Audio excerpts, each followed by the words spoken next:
मेरा नाम सीमा है। मेरे भाई का दोस्त बड़ा ही सुंदर और ताकतवर बॉडी वाला है, जिसको पहली बार देखते ही मैंने तय कर लिया था कि मैं इसको अपनी गुफा के दर्शन जरूर करवाऊंगी, क्योंकि मैंने उसके छोटे भाई पप्पू के दर्शन कर लिए थे। कम से कम 9 इंच लंबा पाइप उसके पास था। मैं दिल्ली में पली बड़ी हूँ। मेरी आंखें नीली और बाल गहरे काले हैं और मैं 5 फीट 5 इंच लंबी हूँ। 22 साल की उम्र में मैं पढ़ाई के लिए लंदन में रहती हूँ। यहाँ मैं अपने बड़े भाई आर्यन और उसके बचपन के दोस्त विजय के साथ 3 कमरों के एक फ्लैट में रहती हूँ। आर्यन पिछले 4 साल से लंदन में है और विजय भी 4 साल से उसी फ्लैट में रह रहा है।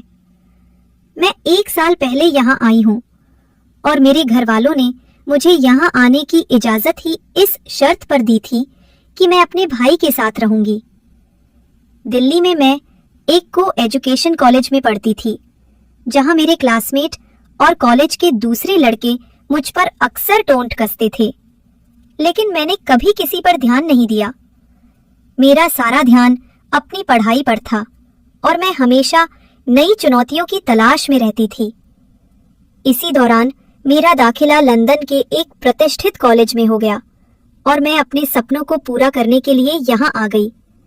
मेरी इच्छा थी कि मैं अपने भाई से अलग रहूं ताकि अपनी आजादी से जिंदगी जी सकूं, लेकिन घर वालों की ये शर्त कि मैं भाई के साथ रहूंगी एक ऐसी बाधा थी जिसे मैं पार नहीं कर सकती थी।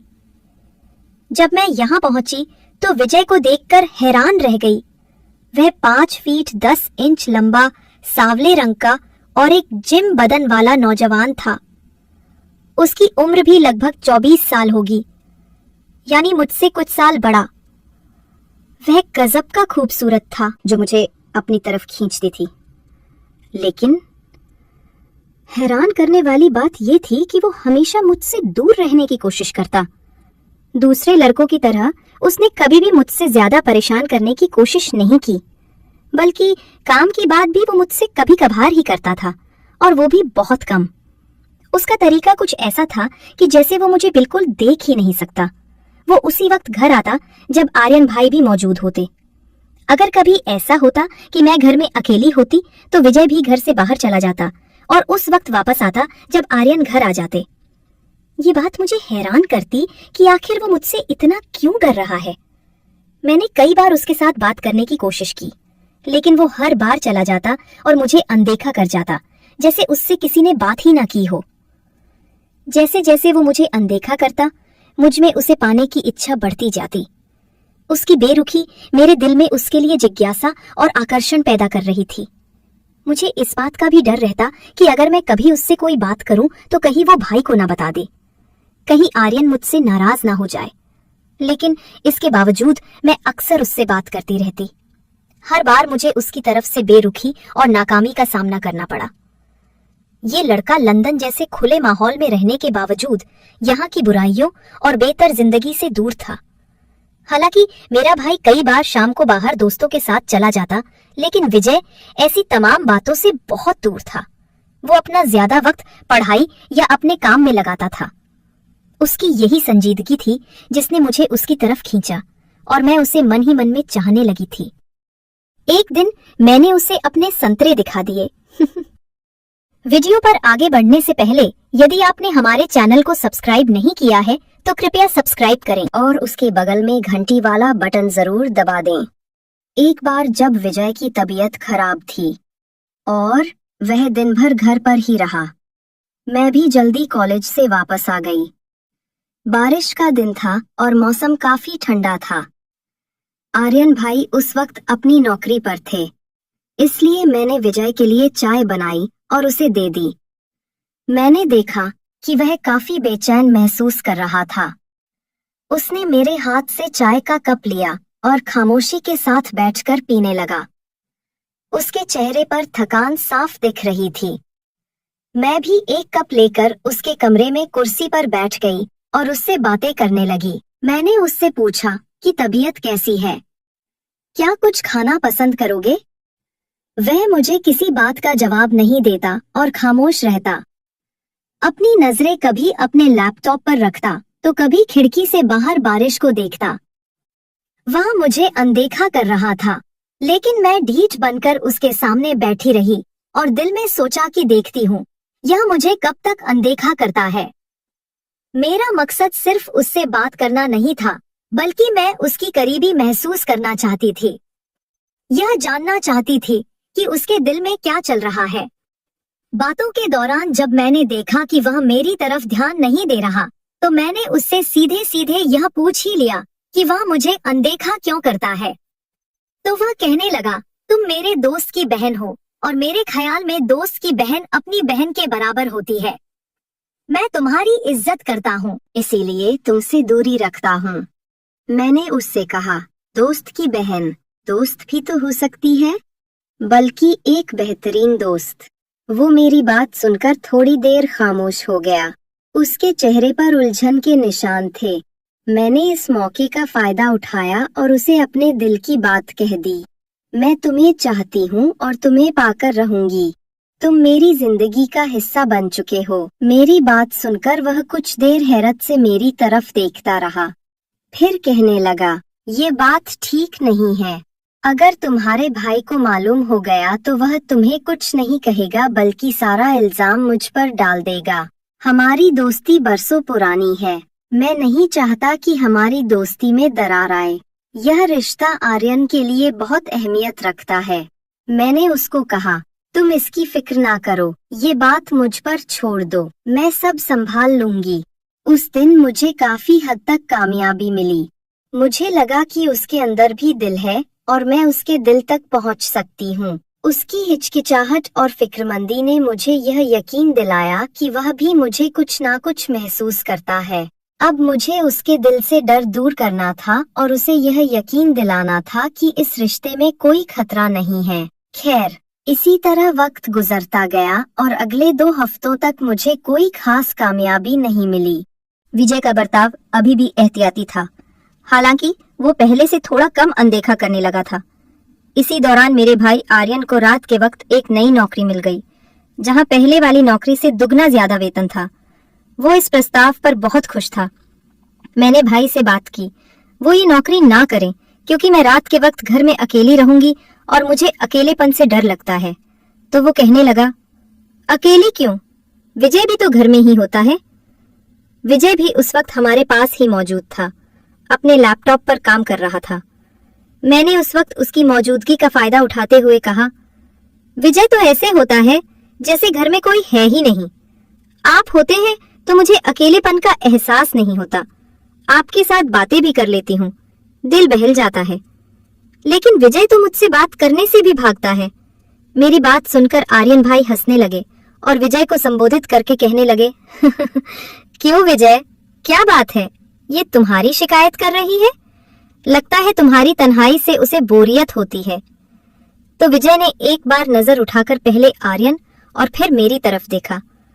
उसके चेहरे पर हल्की सी मुस्कुराहट आई और फिर उसने फौरन अपनी निगाहें दोबारा अपने लैपटॉप पर टिका ली।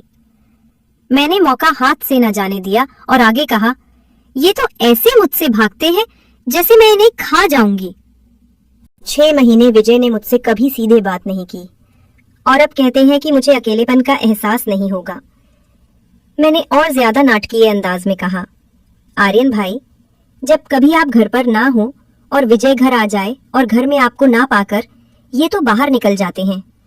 मुझे लगता है अगर आपने रात की ड्यूटी वाली नौकरी शुरू कर ली तो ये भी घर नहीं आया करेंगे और मुझे बिल्कुल अकेला छोड़ देंगे। मेरी बात सुनकर भाई जोर से हंसने लगे और विजय को एक बार फिर संबोधित करके कहने लगे, विजय, क्या ये सच कह रही है? तुम्हें शर्म नहीं आती? तो उसने एक बार फिर अपना सिर उठाकर मुझे देखा।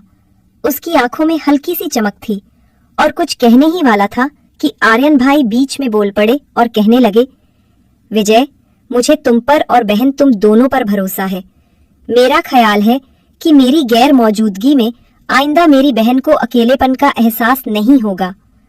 विजय, तुम इसका ख्याल रखोगे? आर्यन भाई की बात सुनकर विजय बोला, आर्यन। दरअसल उसने अपनी बात शुरू ही की थी कि आर्यन भाई फिर बोल पड़े, बस अब ये विषय बंद करो और बहन जा, चाय बना कर ला, सब मिलकर चाय पीते हैं और ये बात यहीं खत्म। मैं उठकर किचन में चली गई। वापस आई तो कमरे का माहौल पूरी तरह बदल गया था और दोनों कहकहे लगाकर हंस रहे थे। ऐसा लग रहा था जैसे कोई पुरानी मजाकत चल रहा हो। मैं चाय की ट्रे लेकर कमरे में दाखिल हुई और हम लोग चाय पीते रहे।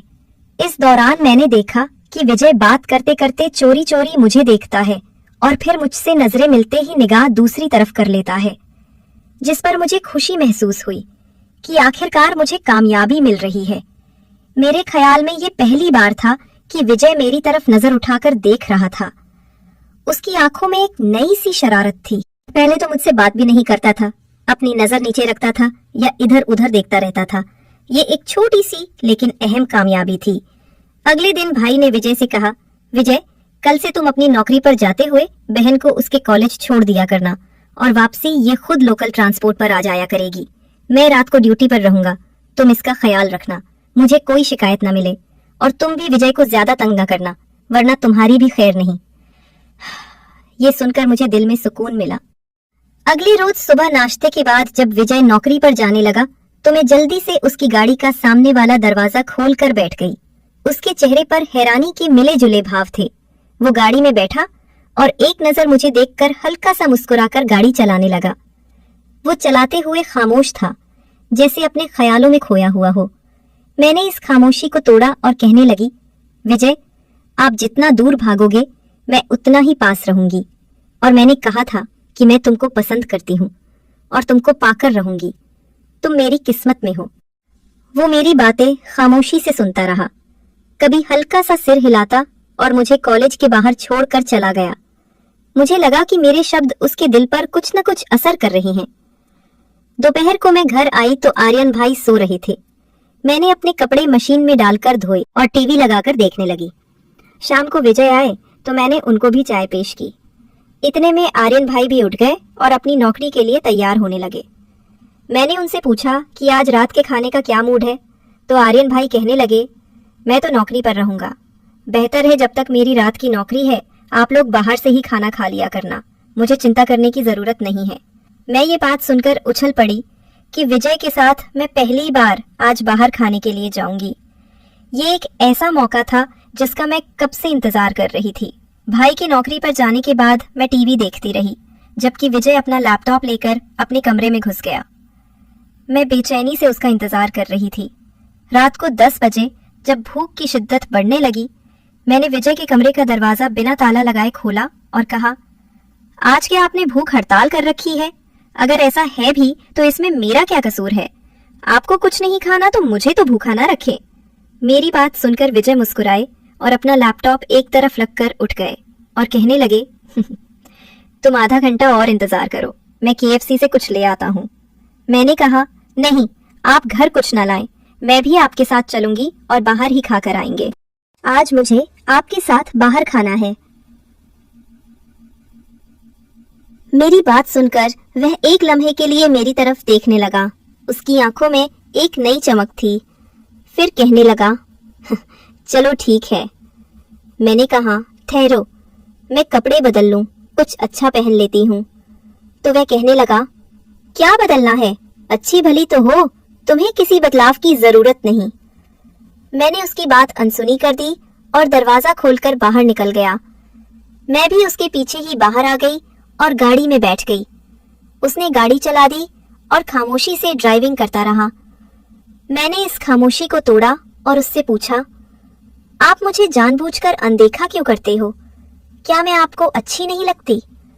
अब मुझ में कोई कमी है कि आप मुझसे बात करने से भी कतराते हैं? आस्था, मेरी बात सुनो। अगर तुमने आइंदा ऐसी बात की तो मैं तुम्हारे भाई को बता दूंगा। उसने थोड़े गुस्से में कहा, तुम चाहे सारी दुनिया को बता दो, मुझे परवाह नहीं। मैं तुमसे तब तक पूछती रहूंगी जब तक मुझे मेरी बात का जवाब नहीं मिल जाता, जब तक मुझे ये नहीं मालूम होता कि मेरे साथ ऐसा बर्ताव क्यों है। तुम मेरे दोस्त की बहन हो और मेरे लिए सम्माननीय हो, बस यही वजह है। तुम्हें कब कह रही हूँ कि मैं तुम्हारे दोस्त की बहन नहीं हूँ? क्या दोस्त की बहन भी दोस्त नहीं बन सकती? क्या ये जरूरी है कि वह सिर्फ बहन ही रहे, कभी दोस्त न बने?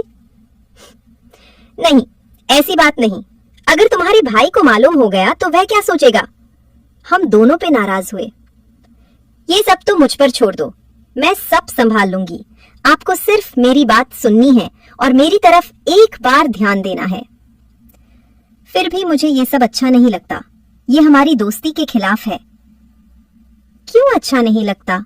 इसकी कोई खास वजह भी तो बताओ। शायद मैं भी उसको बुरा समझने लगूं और अपना इरादा बदल लूं। मैं तुमसे बहस नहीं कर सकता, उसने तंग आकर कहा। उसके चेहरे पर बेबसी के निशान थे। फिर मेरी बात मान लो। मैं आपको ये बता दूं कि मैं आपको पसंद करती हूँ और आपको पाकर ही रहूंगी। मैंने तुम पर अपना दिल हारा है। हाँ, अगर मैं आपको अच्छी नहीं लगती तो मुझे बता दो, मैं आपकी जिंदगी से चली जाऊंगी। उसने केएफसी के सामने गाड़ी खड़ी की और खुद दरवाजा खोलकर बाहर निकल गया और थोड़ी देर के बाद 2 हलाल बर्गर और 2 कोक ले आया। मैंने उससे कहा कि खाना लेकर घर नहीं जाना, बल्कि यहाँ पास के किसी पार्क में चलते हैं जहाँ बैठकर खाएंगे। मुझे खुली जगहों पर बैठकर खाना पसंद है। वह मेरी बात सुनकर खामोश रहा और गाड़ी चलाने लगा। थोड़ी देर के बाद उसने एक खूबसूरत पार्क के सामने गाड़ी खड़ी कर दी, जहां हल्की रोशनी थी और सुकून महसूस हो रहा था। हम दोनों ने एक बेंच पर बैठकर बर्गर खाए। इस दौरान भी मैंने उसके साथ बात करने की कोशिश की, लेकिन वह खामोश रहा। कभी आसमान की तरफ देखता तो कभी घास पर निगाहें जमाए रखता, लेकिन मैंने हिम्मत नहीं हारी। मैंने महसूस किया कि उसकी खामोशी में भी कुछ छिपा हुआ है। वह कुछ कहना चाह रहा है, लेकिन हिचकिचा रहा है। अगले रोज शुक्रवार का दिन था। सुबह जब वह मुझे कॉलेज छोड़ने गया तो रास्ते में फिर बात करने की कोशिश करती रही, लेकिन हमेशा की तरह मुझे नाकामी का मुंह देखना पड़ा। उसका रवैया अभी भी वही पुराना था। उस दिन शाम को जब भाई नौकरी पर जाने लगे तो मैंने उनसे कहा, भाई आज आप नौकरी पर ना जाइए, मुझे आपके साथ वक्त बिताना है। क्यों, खैरियत तो है ना आस्था? क्या कोई समस्या है? नहीं, ऐसे ही आज मेरा बाहर खाने का मन कर रहा है। जब से लंदन आई हूँ कभी भी आप मुझे बाहर खाने के लिए नहीं लेकर गए। मुझे आपके साथ जाना है। मैं तो नहीं लेकर जा सकता, मेरी रात की ड्यूटी है। तुम विजय के साथ चली जाना, वह तो फॉरिक है। वह तो ऐसे इंसान है, न खुद कहीं जाते हैं न कहीं मुझे लेकर जाएंगे। उनको तो घर से बाहर निकलना भी पसंद नहीं। मेरी बात सुनकर आर्यन भाई हंसने लगे और कहने लगे, नहीं, ऐसी बात नहीं। वह है तो बहुत खुलशाम मिजाज आदमी, लेकिन तुमसे थोड़ा आरक्षित रहते हैं। पता नहीं क्यों मुझसे आरक्षित क्यों रहते हैं, ये मुझे मालूम नहीं। खैर छोड़ो इस बात को। अगर आप मुझे ले जा सकते हैं तो ले जाएं। वो मुझे नहीं लेकर जाएंगे। अगर उनके साथ जाने के लिए कहना है तो साफ कह दें कि मैं ना जाऊं। नहीं, ऐसी बात नहीं। तुम उसे कह देना, वो तुम्हें ले जाएगा। वो नहीं मानेंगे, आप खुद उनसे कह दें तो शायद आपकी बात मान लें। वो आपकी बात ज्यादा सुनते हैं। ठीक है, इस वक्त तो वो नौकरी पर व्यस्त होगा। जब आएगा तो मेरी फोन पर बात करवा देना, मैं उसे कह दूंगा। भाई की बात सुनकर मैं खुश हो गई। मेरा प्लान कामयाब हो गया था। मैं जानती थी कि भाई का कहना वो नहीं टालेगा। भाई चले गए तो मैंने उठकर फ्रेश होकर नीली जीन्स के साथ सफेद टी शर्ट पहन ली और हल्का सा मेकअप करके तैयार हो गई। मैंने आईने के सामने खड़ी रहकर खुद को देखा तो मैं बहुत खूबसूरत लग रही थी। मेरा आत्मविश्वास बढ़ गया था। मैं जब से लंदन आई थी आज पहली बार मैंने मेकअप किया था। हालांकि मेरे पास मेकअप का सामान मौजूद था, लेकिन मैं कभी भी खुद को तैयार करने की जरूरत महसूस नहीं करती थी। तैयार होने के बाद मैं विजय का इंतजार करने लगी। मेरा दिल जोर जोर से धड़क रहा था। एक अजीब सी बेचैनी थी। थोड़ी देर के बाद वो आया। मैंने दरवाजा खोला तो उसने मुझे देखा और एक लम्हे के लिए ठिठक कर रह गया। उसकी आंखों में हैरानी और कुछ और ही जज्बात थे, लेकिन दूसरे ही लम्हे वो संभल गया और अंदर दाखिल हो गया। मैंने दरवाजा बंद किया और अंदर आकर उसके लिए चाय बनाई। चाय के बाद मैंने उससे कहा, विजय, आज कहीं बाहर खाने के लिए ना चले? भाई ने कहा है कि आपके साथ चली जाऊं। उसने मुझे बिना देखे हुए कहा, मैं नहीं जा सकता। अगर जाना है तो आर्यन से कह देना, वो लेकर चला जाएगा। मैंने भाई से पूछ लिया है, वो कह रहे थे कि आपके साथ चली जाऊं और उन्होंने मुझे जोर दिया है कि आप मुझे लेकर जाएं। मुझे तो उसने नहीं कहा, आप उनसे फोन पर बात कर लें। नहीं, मैं नहीं करता उससे बात, और ना ही तुम्हें लेकर जाऊंगा। मेरे पास वक्त नहीं है और मुझे बाहर जाने का मूड नहीं है। मैंने विजय की बात सुनी और अपने फोन से भाई का नंबर मिलाया। जब बेल बजी तो मैंने फोन विजय को पकड़ा दिया। ये लो, भाई से बात कर लो, वो आपसे बात करना चाह रही हैं। नहीं, मैं नहीं करता, उसने फोन मेरी तरफ बढ़ाते हुए कहा। उसके चेहरे पर सख्ती थी। मैंने फोन पकड़ लिया और जैसे ही भाई ने फोन उठाया, मैंने रोने वाले अंदाज में कहा, भाई, मैंने क्या कहा था, विजय मुझे नहीं लेकर जाएंगे। आप खुद ही मुझे मना कर देते। मैं कितनी अकेली महसूस कर रही हूँ। नहीं, ऐसे कैसे हो सकता है? तुम मेरी बात विजय से करवा दो, भाई ने हैरानी से कहा। वो आपसे बात करने को भी तैयार ही नहीं। वो तो कह रही हैं कि उनको मुझसे बाहर जाने का बिल्कुल मूड नहीं है। ठीक है, मैं उसको खुद फोन करता हूँ। भाई ने फोन बंद कर दिया। अगले ही लम्हे विजय के फोन पर घंटी बजने लगी। विजय ने मेरी तरफ गुस्से भरी निगाहों से देखते हुए फोन उठाया। हेलो, क्या हाल है आर्यन? फिर उसने मुझ पर नजर डाली और भाई से कहने लगा, क्या मैं कैसे ले जा सकता हूँ इसको यार, मुझे काम है। मेरी बात तुम समझते क्यों नहीं? दूसरी तरफ से भाई ने जाने विजय को क्या कहा। विजय ने मेरी तरफ देखा और फोन बंद कर दिया और मुझे कहने लगा, ठीक है, लेकिन जाना कहाँ है? किसी अच्छे से होटल पर चलते हैं जहाँ लाइव म्यूजिक हो। नहीं, मैं तुम्हें होटल पर नहीं ले जा सकता, आज मेरा मूड नहीं है। नहीं तो मैं फिर भाई से बात करती हूँ, मैंने उसे फिर धमकी दी। एक तो तुम भाई की धमकी बहुत देती हो। तुम्हारा भाई मुझ पर कोई हाकिम तो नहीं लगा हुआ कि मैं उसके डर से तुम्हारी हर जायज नाजायज बात मानूं? उसने अब थोड़ा सा मजाक से कहा। तो ठीक है, अब भाई से बात कर लें और उनको कह दें कि मैं नहीं ले जा सकता। मैंने भी थोड़ी शरारत की।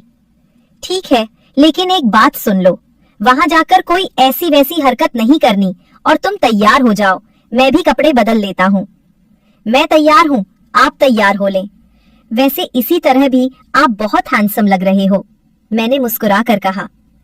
उसने फिर मेरी तरफ देखा। उसकी आंखों में एक नई सी शरारत और हल्की सी हंसी थी। वह अपने कमरे में घुस गया। थोड़ी देर के बाद कपड़े बदलकर बाहर निकल आया और मुझे कहने लगा, चलो जल्दी करो और वापस भी जल्दी आना है। उस वक्त रात के लगभग 9 बज रहे थे। मैं जल्दी से बाहर निकली और गाड़ी में बैठ गई। उसने दरवाजा लॉक किया और गाड़ी में आ बैठा और ड्राइविंग करने लगा। हम लोग लंदन के एक बड़े होटल के बाहर पहुंचे, जहां उसने एक जगह गाड़ी पार्क की और हम अंदर चले गए। अंदर दाखिल हुए तो अंदर तेज अंग्रेजी संगीत चल रहा था और माहौल बहुत रोशन था। हमने एक खाली टेबल ढूंढा और बैठ गए। ऐसे ही बैठे रिटेंट के बाद मैंने विजय से कहा, यहाँ ऐसे ही बैठे रहेंगे? अब कोई ड्रिंक वगैरह भी लेनी है? वो कहने लगा, तुम बैठो, मैं कुछ ले आता हूँ। मैंने उससे कहा, नहीं, आप बैठे, मैं लेकर आती हूँ, आप थक गए होंगे। वो उठने लगा, लेकिन मैं उससे पहले उठ चुकी थी, जिस पर वो बैठ गया और उसने अपने पर्स से मुझे कुछ पैसे दिए। मैंने ड्रिंक के 2 ग्लास लिए और टेबल पर आ गई। ड्रिंक देखकर वो गुस्से के अंदाज में बोला, ये क्या ले आई हो? मैंने तुमसे कहा था कोक लानी है, लेकिन तुम ये उठा लाई। उसके चेहरे पर नाराजगी साफ दिख रही थी। मैंने उससे कहा कि आपको ड्रिंक नहीं पीनी तो ना पिए, मैं 2 ग्लास पी लूंगी और आपके लिए कोक ले आती हूँ। उसने मुझे कहा, मैं नहीं पीता और तुम्हें भी नहीं पीने दूंगा। लेकिन मैंने जिद की तो वो खामोश हो गया। मैं फिर उठी और उसके लिए कोक ले आई और टेबल पर बैठकर ड्रिंक का ग्लास उठाकर पीने लगी और विजय भी एक एक घूंट कोक पी रहा था। थोड़ी देर के बाद मैंने अपना ग्लास फिर उठाया और पूरा ग्लास पी लिया और उसके बाद हम घर आए और मैं सो गई और मुझे नींद आ गई। वो रात मेरे लिए एक यादगार रात थी। सुबह 6 बजे के करीब मैं उठी तो टीवी लाउंज में आर्यन भाई और विजय बातें कर रहे थे। मैं बाहर निकली, विजय और भाई को गुड मॉर्निंग कहा। भाई ने मुझे देखा और कहने लगे, उठ गई शहजादी साहिबा, सुबह से चाय के इंतजार में बैठे हैं। मुझे शर्मिंदगी महसूस हुई, लेकिन विजय ने मुझे सोने नहीं दिया। वो बता रहा था कि तुम लोग रात को होटल में गए थे और तुमने उसे कितना तंग किया। आस्था, तुमने देखा ना विजय कितना अच्छा है, वो तुम्हारा कितना ख्याल रखता है। मैं घबराई हुई थी, कुछ न बोली और बाथरूम में घुस गई। नहाकर फ्रेश हुई और फिर मैंने जाकर चाय बनाई और उनके पास ही आ बैठी और इंतजार करने लगी कि कब भाई मेरी क्लास लेना शुरू करते हैं। मगर ऐसा कुछ न हुआ। भाई का अंदाज ऐसा था जैसे वो मेरी शरारतों से लुत्फ ले रही हूँ। थोड़ी देर के बाद भाई चाय पीकर सोने के लिए अपने कमरे में चले गए और मैंने चोरी चोरी विजय की तरफ देखा तो वो मेरी तरफ देखकर हल्का हल्का सा मुस्कुरा रहा था। उसकी आंखों में एक नई चमक थी। मैंने नजरें नीची कर ली और थोड़ी देर बाद फिर नजरें उठाकर उसकी तरफ देखा और उसको कहा, सॉरी। किस बात की सॉरी? उसने पूछा। उसके चेहरे पर मासूमियत थी। मैंने आपको रात को बहुत तंग किया और भाई को भी सब बता दिया। नहीं, कोई बात नहीं, इसमें तुम्हारा क्या कसूर है? ये तो तुम्हारा हक है कि तुम भाई से कह सको और मुझे खुशी है कि तुमने ये किया। मैं खामोश हो गई और थोड़ी देर के बाद फिर बोली, वो आपने रात वाला वाकया भाई को भी बता दिया है या नहीं? वैसे तुम हो वाकई ही बहुत खूबसूरत। मेरी जिंदगी में पहली बार मैंने किसी को इतना हसीन देखा है। मैं उसकी बात सुनकर खुश हो गई और उसकी तरफ देखने लगी। आखिरकार मैं जीत गई थी। विजय मेरी जिंदगी में आने वाला पहला लड़का था और मैं पहली बार उसके मुंह से अपनी तारीफ सुन रही थी। उसके शब्द मेरे दिल को छू गए। मैं उठकर कमरे में चली गई और बेड पर औंधी होकर लेट गई। मुझे अब हर चीज अच्छी लग रही थी और हर चीज पर प्यार आ रहा था। पूरी दुनिया हसीन लग रही थी। मैंने तकिया लिया और उसे जोर से अपने सीने के साथ लगा लिया, जैसे मैंने अपने सपनों को थाम लिया हो। खैर, अब हमारी दोस्ती की शुरुआत हो चुकी थी और मुझे उम्मीद थी कि ये दोस्ती जल्द ही मोहब्बत में बदल जाएगी। खैर, दिन गुजरते गए, हमारी करीबी बढ़ती गई। विजय अब मुझसे ज्यादा खुलकर बात करने लगा था। एक रोज मेरी तबीयत खराब थी और मैं कॉलेज नहीं गई। विजय अपनी नौकरी पर चले गए। मैं अपने कमरे में ही लेटी रही, जबकि भाई अपने कमरे में सोए हुए थे। 9 बजे के करीब मुझे दरवाजा खुलने की आवाज आई। मैंने सोचा भाई उठे होंगे, किसी काम के लिए दरवाजा खोला होगा। मैं अपने कमरे में ही लेटी रही। थोड़ी देर के बाद मुझे टीवी लाउंज से आवाजें आने लगी। उनमें भाई के साथ किसी महिला की भी आवाज शामिल थी, जो हिंदुस्तानी लहजे में अंग्रेजी बोल रही थी। दोनों अंग्रेजी भाषा में कुछ बोल रहे थे। उनकी आवाजें काफी धीमी थी। मैं उठी और दरवाजा हल्का सा खोलकर देखा तो आर्यन भाई एक गोरी महिला के साथ बातें कर रहे थे। वो महिला कोई 24 से 25 साल की होगी, खूबसूरत और आकर्षक। वो गोरी महिला 1 घंटे से ज्यादा वक्त घर में मौजूद रही और फिर चली गई। भाई फिर अपने कमरे में जाकर सो गए। खाने के वक्त भाई उठे तो मैंने उनको महसूस नहीं होने दिया कि मैंने उनको किसी महिला के साथ देखा है। मैंने बहुत एहतियात से ये बात छिपाई। खाने के बाद भाई भी अपनी रात की ड्यूटी पर चले गए। थोड़ी देर के बाद विजय आए और हम लोग बाहर खाने के लिए गए।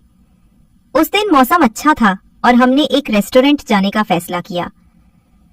वहां पहुंचकर हमने खाना ऑर्डर किया और इस दौरान मैंने सभी घटनाओं से उनको अवगत कराया। अपने भाई और उस महिला की मौजूदगी के बारे में बताया तो उसने बताया कि वो लड़की मां सीधी है और उसके भाई के साथ काफी अरसे से दोस्ती है। आस्था, तुम्हारे आने से पहले वो अक्सर घर आती थी, लेकिन तुम्हारे आने के बाद आर्यन ने उसे घर आने से मना कर दिया था ताकि तुम्हें कोई परेशानी न हो। वो तुम्हारी इज्जत करता है। आज आर्यन को मालूम नहीं था कि तुम कॉलेज नहीं गई, इसीलिए उसे बुला लिया। ये सुनकर मुझे आर्यन भाई पर थोड़ा गुस्सा आया, लेकिन विजय ने मुझे समझाया कि वो ऐसा क्यों कर रहा था। एक दिन जब हम लोग बाहर खाने से वापस आए, मैंने चाय बनाई और साथ में बिस्किट ले आई। चाय पीते हुए मैंने एक बिस्किट उठाया और विजय के मुंह में डाल दिया।